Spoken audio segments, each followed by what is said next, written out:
نقل کر دیا جالس رسول اللہ صلی اللہ علیہ وسلم، تکلم فرمایا قال رسول اللہ صلی اللہ علیہ وسلم، چلے مشا رسول اللہ صلی اللہ علیہ وسلم، سوار ہوئے راکبہ رسول اللہ صلی اللہ علیہ وسلم، کبھی آرام فرما ہوئے رقد رسول اللہ صلی اللہ علیہ وسلم، بیداری ہوئی تو استيقظ رسول اللہ صلی اللہ علیہ وسلم، کہیں وضو فرمایا وہ بھی نقل کر دیا توضأ رسول اللہ صلی اللہ علیہ وسلم، یہاں تک کہ حضور نے پانی کس طرح کس انداز سے ہاتھ میں لیا اس انداز کو بھی صحابہ نے نقل کر لیا۔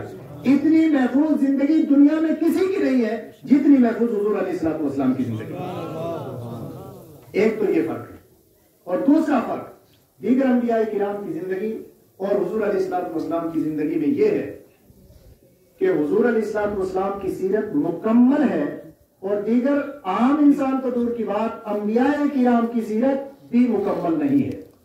مثال کے طور پر ایک عیسائی سے کہیں آپ کہ آپ حضرت عیسیٰ علیہ السلام کی زندگی سے ہمیں بتائیے کہ عیسیٰ علیہ السلام کی زندگی اور ان کی سنت سے بتائیے شادی کا طریقہ کیا ہونا چاہیے، اپنی زوجہ کے ساتھ کس طرح رہنا چاہیے، بچوں کے ساتھ زندگی کس طرح گزارنی چاہیے، وہ ہاتھ جوڑ لے گا اور کہے گا کہ ہمارے نبی نے تو شادی ہی نہیں کی تھی، اس لیے ان کی سیرت میں شادی کا طریقہ بھی ہمیں نظر نہیں آتا۔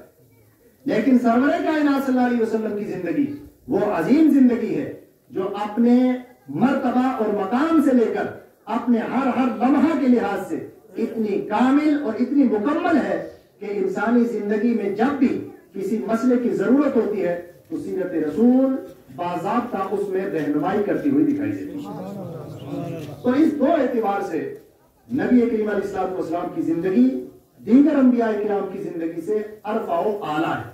آپ یاد رکھیں گے، ایک یہ کہ حضور علیہ السلام کی زندگی محفوظ ہے، اتنی کسی کی زندگی محفوظ نہیں ہے، اور دوسرے یہ کہ حضور علیہ السلام کی زندگی مکمل ہے، کسی دوسری شخصیت کی زندگی مکمل نہیں ہے۔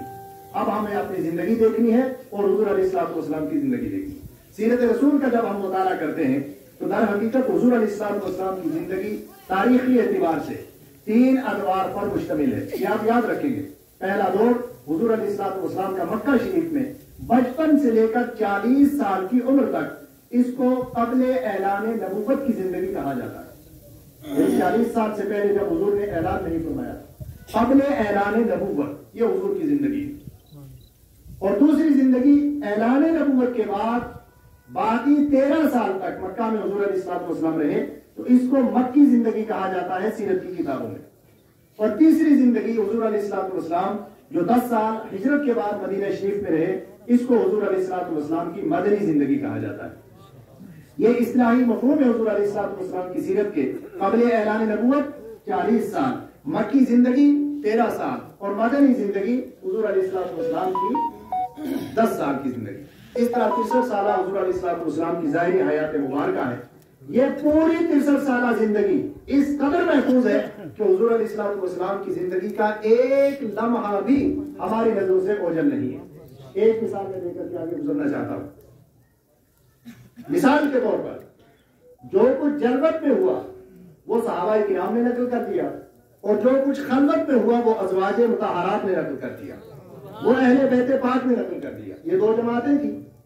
آج تو بڑا المیہ ہے ہمارے سامنے، ایک نیا فتنہ اٹھا ہے کہ جس نے حضور علیہ السلام کے صحابہ اور اہل بیت کو 2 حقائق بنا کر سامنے رکھ دیا ہے، اور باضابطہ ایسا ایک ذہن بنایا ہے لوگوں کا، اور ذہن بنانے کی کوشش کی جا رہی ہے کہ یہ 2 الگ الگ حقائق ہیں اور آپس میں یہ 2 مختلف چیزیں۔ ایسا نہیں ہے، بلکہ صحابہ اور اہل بیت کا آپس میں پیار بھی تھا، آپس میں محبت بھی تھی۔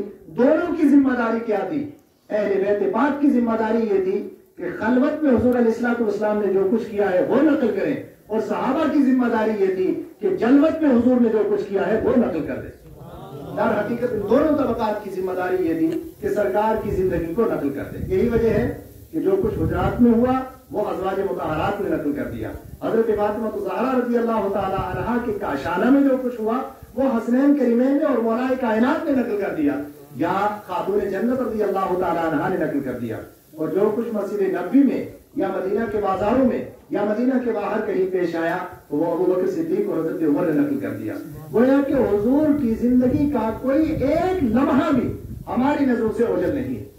یہ تو بعد کی بات ہے جب اعلان نبوت کیا، اس سے پہلے بھی بچپن کے حالات کی آپ سیرت کی کتابوں میں پڑھتے ہیں یعنی رب کائنات نے اپنے حبیب صلی اللہ تعالیٰ علیہ وسلم کی پیدائش سے ہی انسانوں کے دلوں میں یہ بات ڈال دی تھی کہ آنے والا انسان کوئی معمولی انسان نہیں ہے بلکہ غیر معمولی شخصیت سے مگر ہو رہی ہے، اس لیے اس کے بچپن کو بھی محفوظ کر لیا جائے، اس کی جوانی کو بھی محفوظ کر لیا جائے، اس کی زندگی کے ہر لمحے کو محفوظ کر لیا جائے۔ کیا کوئی کہہ سکتا ہے کہ حضور علیہ السلام کی سال ولادت میں کوئی اختلاف ہے؟ کوئی اختلاف نہیں۔ تھوڑی سی توجہ فرمائیے، میں ایک مثال دیتا ہوں۔ حضور علیہ السلام پیدا ہو رہے ہیں، کسی کو معلوم نہیں کہ آنے والا نبی ہے، کسی کو معلوم نہیں کہ آنے والا 40 سال کے بعد اعلان نبوت کرے گا، لیکن بچپن کے حالات محفوظ کیے جا رہے ہیں۔ کیوں؟ یہ اللہ تعالیٰ کی طرف سے انتظام تھا، دنیا میں کسی شخصیت کے لیے یہ انتظام نہیں ہوا، بلکہ سال ولادت میں اختلاف ہو سکتا تھا کہ حضور کس سال میں پیدا ہوئے۔ حضور علیہ السلام جس سال پیدا ہوئے، رب کائنات نے اپنی قدرت کاملہ کے ذریعے حضور علیہ السلام کی پیدائش سے پہلے اسی سال کعبۃ اللہ پر ہاتھیوں کا حملہ کروا کے ایک بڑا واقعہ مکہ والوں کو بتا دیا کہ آپ حضور اس سال پیدا ہوئے جس سال عام الفیل کہا جاتا تھا اسے، اس سال کو اس طور پر محفوظ کر لیا تاکہ بعد میں آنے والا کوئی شخص حضور کے سن ولادت میں کوئی اختلاف نہ کر سکے۔ یہ اللہ تعالیٰ کی طرف سے انتظام ہو گیا۔ بہرحال حضور علیہ السلام کی زندگی کو محفوظ بھی کیا گیا اور حضور کی زندگی کامل بھی ہے۔ اب ہمارے لیے حضور علیہ السلام کو اللہ تبارک و تعالیٰ نے آئیڈیل اور نمونہ بنایا۔ تو میں عرض کر رہا تھا کہ حضور کی زندگی محفوظ ہے، ہر لمحہ محفوظ ہے حضور کی زندگی کا، کوئی ایک لمحہ بھی ایسا نہیں جو ہماری نظروں سے اوجھل ہو۔ حضور لیٹنے کا انداز کیا تھا، جاگنے کا انداز کیا تھا، چلنے کا انداز کیا تھا، اٹھنے کا انداز کیا تھا، کھانا کھانے کا انداز کیا تھا، پانی پینے کا انداز کیا تھا، یہ سب کچھ صحابہ کرام نے نقل کر لیا۔ ہمیں زندگی میں ایک موقع ایسا ملتا ہے جہاں نقل کرنے والا کوئی نہیں تھا۔ سرکار پر غار ہرا میں جب قرآن نازل ہوا، سیدھے حضرت خدیجہ کبریٰ رضی اللہ تعالی عنہا کے پاس آئے اور ارشاد فرمایا زملونی زملونی، خدیجہ مجھے کمبل اڑاؤ، کچھ سردی محسوس ہو رہی ہے، کچھ بخار محسوس ہو رہا ہے، تھوڑی سی سردی محسوس ہو رہی ہے، فیور ہو رہا ہے، مجھے کمبل اڑاؤ۔